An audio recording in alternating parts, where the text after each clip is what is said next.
Two countries in the Pacific linked by routes of trade and discovery are Australia and Indonesia. The war cut off their ocean contacts, but after the war, one of the first ships to make the journey was the Esperance Bay. You may remember the newsreel back in 1945. 1,400 Indonesians leave Australia by the Esperance Bay for Java, with a government undertaking that they will not be landed at any port in Dutch hands.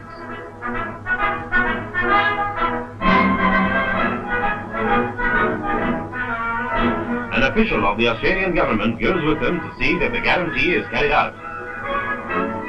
Friends and sweethearts crowd the wharf to say goodbye.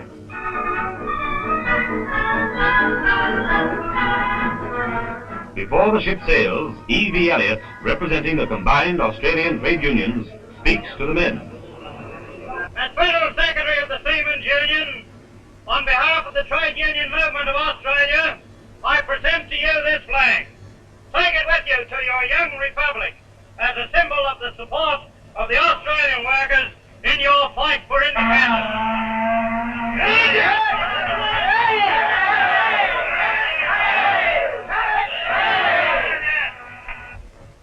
Friends, in the name of the Indonesian Republic, I thank you for this flag.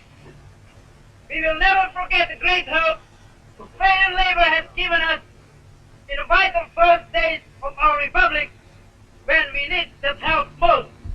And may Australia and Indonesia be united forever! Indonesia Merdeka! Indonesia Merdeka!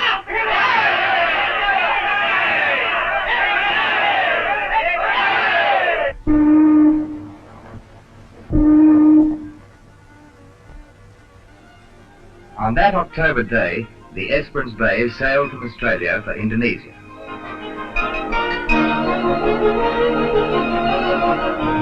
But the real story behind this journey is the story of ships that didn't sail. Let's start at the beginning. Here in Australia, we know the Indonesians well. For years they've lived in our country as friends and fellow townsmen.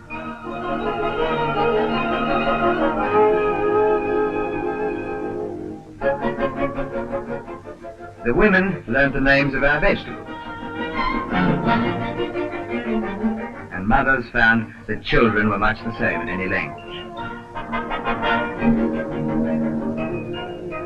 There were the Indonesian soldiers and seamen. Our boys knew them as good fighters against the common enemy, Japan.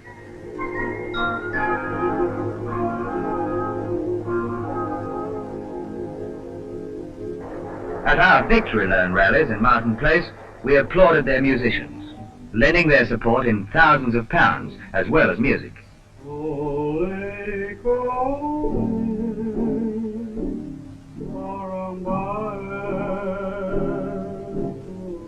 We liked their old Indonesian folk song, even if we didn't understand the words. But they did. Yet here in Australia, it wasn't just the river and rice fields, the villages of their homeland they thought about, but something they didn't have before the war. Something they fought for with the Allies. Independence. The voice of Indonesia calling. Kami mengulangi lagi, Republik Indonesia telah berdiri dan ketahuan ada di tangan rakyat. The Republic of Indonesia has been proclaimed.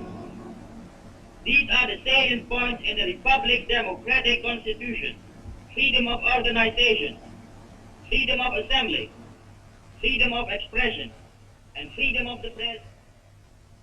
Maka di sini kita semua bangsa Indonesia mengaku dengan. Here, in the streets of Sydney, Indonesians repeated an oath which was being taken by their countrymen all over the world. An oath of loyalty to the new republic. Mengaku dengan kebenaran membela Republik Indonesia untuk mencari kemerdekaan kita bangsa Indonesia sampai selama-lamanya, tidak mundur biarpun di dalam gelombang atau tindih. We shall not waver under Dutch oppression. We are ready to sacrifice our lives for freedom. With a pure heart, we pledge our word. Dalam nama Allah, saya mengaku dengan kebenaran.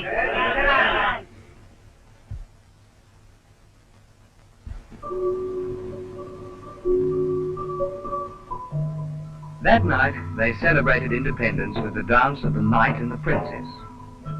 For even in exile, they'd not forgotten their ancient culture. This dance, they told us, was over 1,500 years old, before Portuguese and Dutchmen came to Java.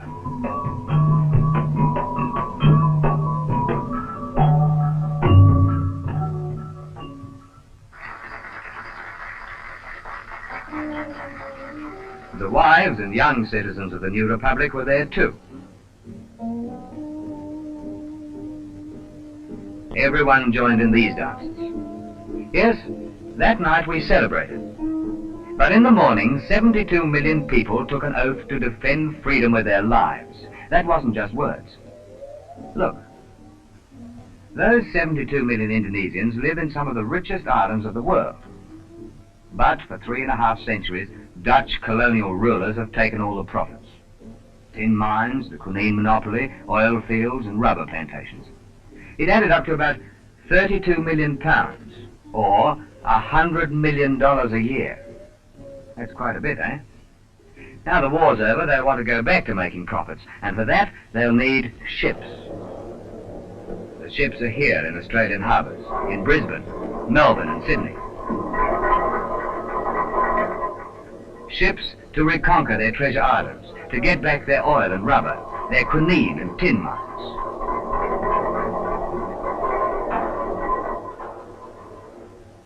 Ships to break the back of the young republic. Ships to carry soldiers. Ships to carry guns.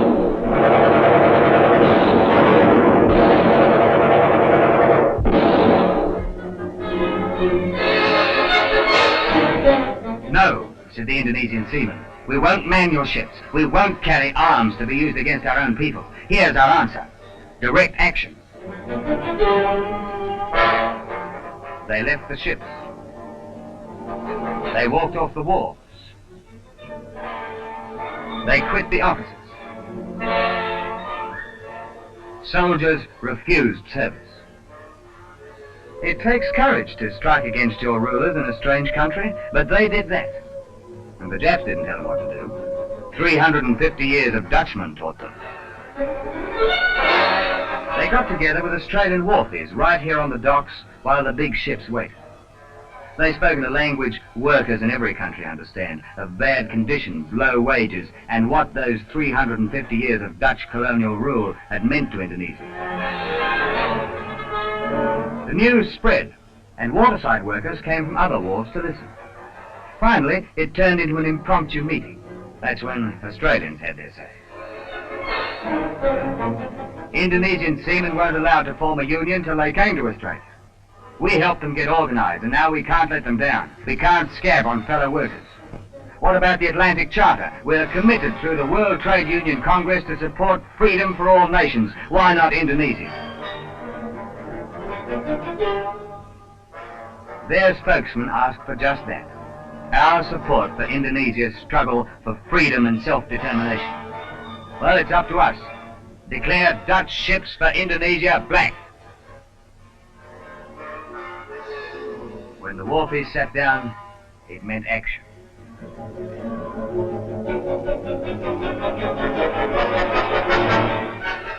Something happened on the waterfront which made all the difference in the life of a young republic.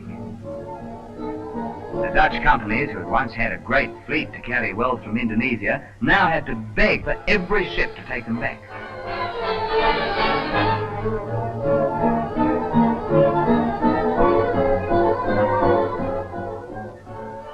Suddenly we heard that these were mercy ships loaded with food and medical supplies. Dutch authorities said they knew nothing of Tommy guns and ammunition alleged to be found by Waterside workers. But they could hardly deny the statements of Mr. Chifley, Australia's Prime Minister. The war's over. Go back home. Australians support a free Indonesia. You fought for your freedom. Let the Indonesians have theirs. Arms and now soldiers. 1,600 armed Dutch soldiers bound for Java, lining the decks of the Stirling Castle. Australian diggers went out to meet them, and one Dutchman who spoke for the workers of Holland supporting Indonesian freedom. Indonesia. Don't fight for Dutch imperialism. Australian support the free Indonesia. Australian support the free Indonesia. The world. But the Dutch didn't want to hear the truth.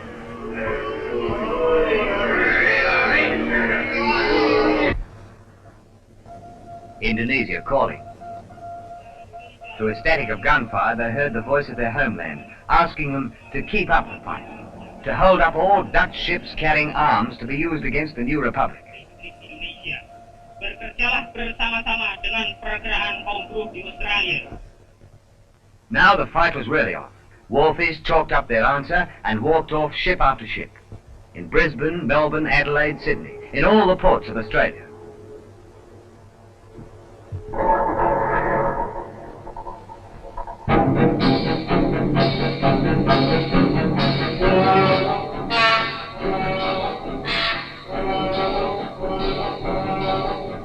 They said to the Dutch, loading ships is our livelihood. We'll load ships for Indonesia anytime if we get a guarantee that the cargo isn't arms or supplies that could be used against the Indonesian people.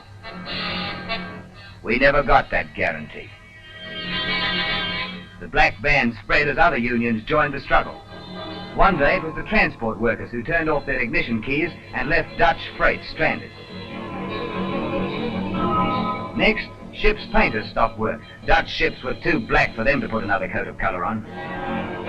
Engineers and repair workers turned their torches in. Shipping clerks turned a deaf ear to Dutch orders. Australian seamen had been in it right from the start.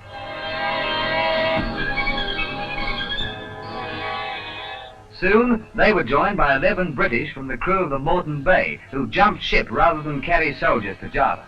Cables of support arrived from Harry Bridges, president of the American Longshoremen's Union, and from Chinese, Indian, Malayan, New Zealand, and Canadian seamen and dock workers.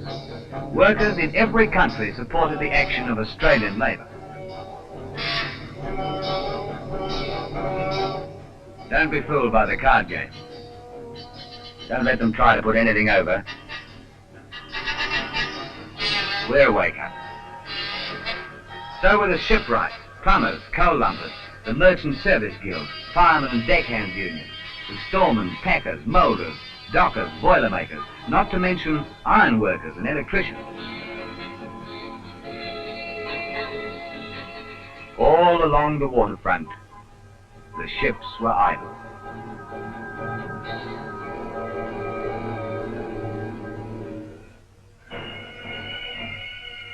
The people had acted, and now came the voices of leaders supporting the principles of the Atlantic Charter. Pandit Nehru and Jinnah of India, Manuelsky and Vyshinsky of the Soviet Union, and President Romulo of the Philippines protested against the use of armed force to suppress the Indonesian people.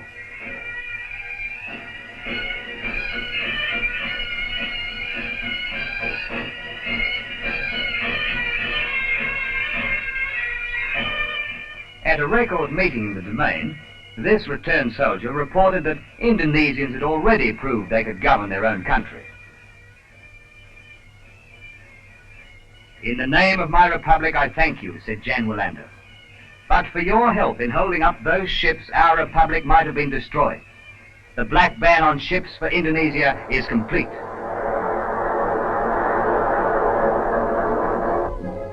In the office of the Indonesian Seamen's Union, Max Sukantu and Tukliwan kept check on the ships that didn't sail.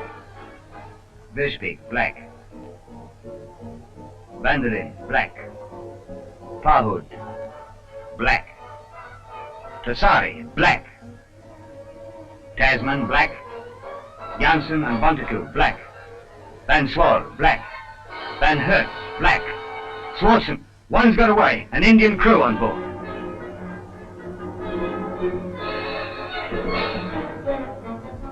All right, so he was mad, thinking we could stop a ship. But you don't know what that one ship meant to us. It broke the ban. The Dutch had sneaked it through by putting an Indian crew on board. Our boys didn't have much of a cruiser to go out into battle. They didn't have any guns or ammunition, but they had words, and they were talking to Indian seamen, Indian brothers. Indonesia's fight for freedom is your fight. Join us fighting neighbor. Stop the engine. Stop working. Stop the engine. Wait. Tunggu di jahat. Moscow. Tumara baiko. Indonesia pun sukses. Marahai. Come to row. Engine room come to row. Jahat kum ke melega. David, don't take arms to Indonesia. Stop working. Turn the ship back. Louder, they can't hear you. Brothers, turn the ship back. Indonesia's fight is your fight. Go on, call again, it's not too late. Brothers!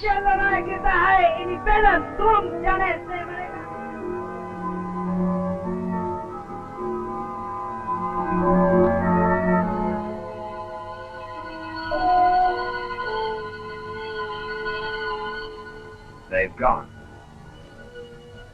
But outside the heads to the throb of the engine, the Indians were thinking, brothers, Indonesia's fight is your fight. Stop engines. Stop engines.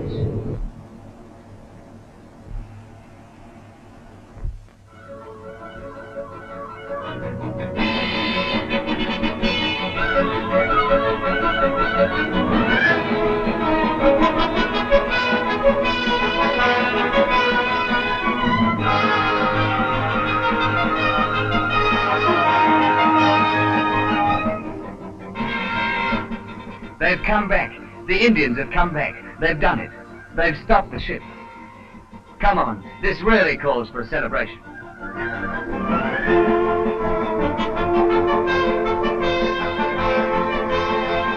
They held their meeting of celebration on the nearest street corner. On behalf of the Indonesian Independence Committee, I thank our Indian brothers for their heroic action in support of our struggle. Indian seamen woke off that ships which were carrying arms to smash a new republic. Indian brothers, we will never forget what you have done for us. Thank you.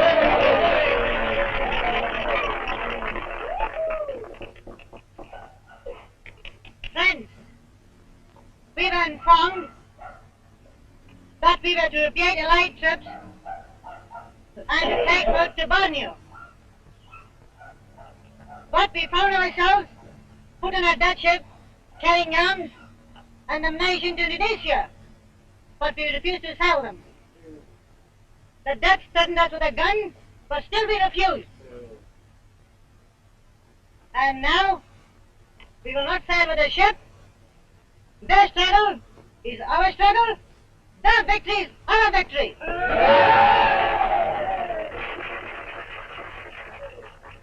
There was no need to introduce the General Secretary of the Waterside Workers' Federation, Jim Healy. During this war, the principles of the Atlantic Charter were declared by Britain and America and approved of by Russia. These principles must be applied in the Pacific and to the Indonesian people. These people fought with us during the war against fascism in the Pacific, and we people of the Pacific, the Chinese, the Americans, the Russians, the Australians, the New Zealanders, the Indians, together with the Indonesians, will do everything within our power to destroy the efforts of Dutch imperialism.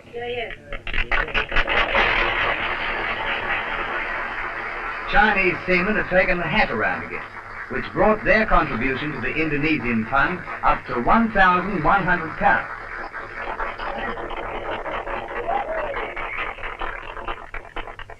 Friends, our national father, Dr. Sun, said that China must support all the oppressed nations to gain their independence.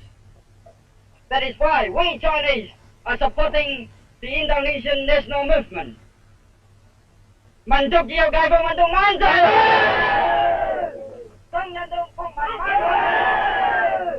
Long live the independence movement! Long live the Indonesian Republic!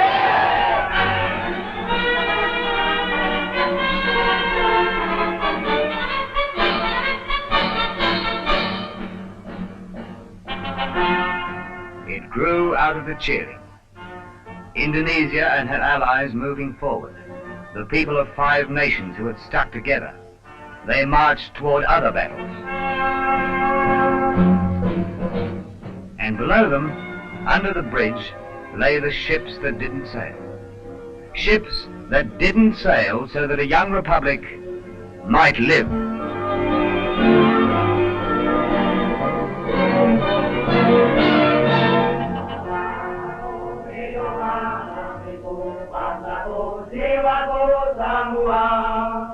Bangunlah rakyatnya, bangunlah badannya untuk Indonesia Raya.